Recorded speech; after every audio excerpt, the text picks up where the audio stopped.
Hello guys, আসসালামু আলাইকুম। আজকে আমরা যাচ্ছি বাজারে, কারণ আমরা সবাই পিকনিক করব।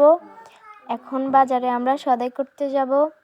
আমরা সবাই বারবিকিউ পার্টি করব। এটা হচ্ছে আমাদের নতুন বাড়িতে হবে, যার জন্য আমরা এখন কেনাকাটা করার জন্য বাজারে যাচ্ছি। গাইস, আমরা এখন বাজারে চলে এসেছি। এখন যাব হচ্ছে সয়া সস কিনতে। মুদি দোকানে চলে এসেছি অলরেডি। এখন আমরা সয়া সস কিনতেছি। সয়া সস দিছে আমাদেরকে। আমরা এখন সয়া সসটা কিনে তারপরে চলে আসব। আমরা এখানে একটা সয়া সসে নিছি মুদি দোকান থেকে, আর সব কিছু আমাদের বাসায় আছে, তাই জন্য আমরা আর কিছু নিতে হয় না। এখন আমরা সবজি বাজারে চলে আসছি শসা কেনার জন্য। এখানে আমরা 2 কেজি শসা নিয়ে নিছি। 2 কেজি শসা নেওয়ার পরে আবার আমরা লেবু নিছি। এখান থেকে লেবু নেওয়ার পরে এই বাজার থেকে আমরা আবার চলে এসেছি অটো দিয়ে। আমরা বাসায় চলে এসেছি অলরেডি।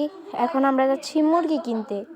মুরগি আমাদের পাশের বাসার খামার আছে, ওইখান থেকে মানে পুষ্টিকর ফার্মের মুরগি পাওয়া যায়।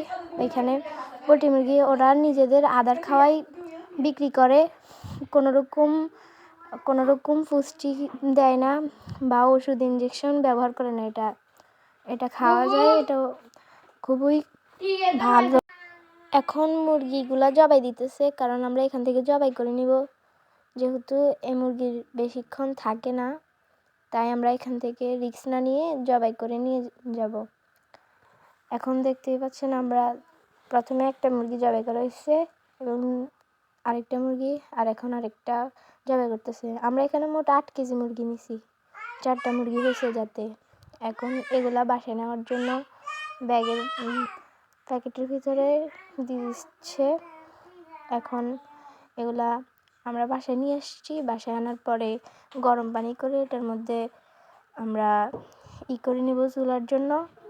এখন আমরা উপরেরটা ফেলে নিছি। যেহেতু আমরা বাসা থেকে কিনছি হোমমেড, মানে এটা হোম থেকে খামার থেকে কিনছি, বাজারে নেওয়া হয় নাই, তাই এটা আর ড্রেসিং করানো হয় নাই।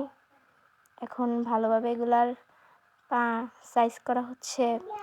আর মশলাটা যেহেতু আমরা বারবিকিউ করব, তাই এটা মশলা ভালোভাবে ঢুকতে হবে। তাই আমরা এখন এখানে কাটি নিচ্ছি যাতে ভালোভাবে হয়। দেখতে পাচ্ছেন আপনারা যে আমরা সবগুলো মুরগি একই সাইজের কাটছি। আমাদের বারবিকিউ করার জন্য কয়লা নাই, তাই আমরা এখন এটার জন্য লাকড়ি পোড়াই কয়লা করতেছি। এখন আমরা এখানে মশলা দিতেছিলাম, সবগুলো মশলা মিক্স করতেছি। মিক্স করা হলে এগুলোর মধ্যে আমরা মুরগিটা দিব। দেখতে পাচ্ছেন আমরা অনেকগুলো মশলা দিছি। এখানে সব রকমের মশলা আছে, সাথে আবার লেবু দিছি।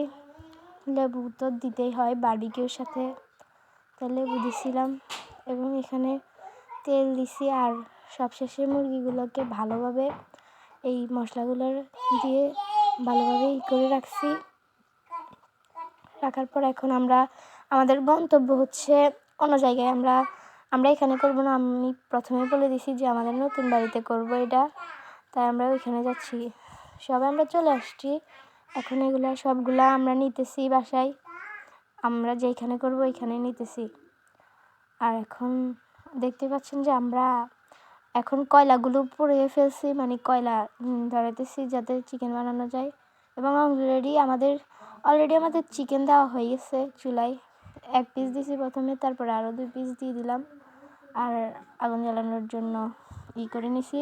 আমাদের যেহেতু ব্রাশ নিতে ভুলে গেছি ওই আরেক জায়গায়, তাই আমরা নিচ থেকে একটা বানিয়ে নিছি, যেটা কলা পাতার দিয়ে বানাইছি। এখন আমরা ডো তৈরি করতেছি পরোটা বানানোর জন্য।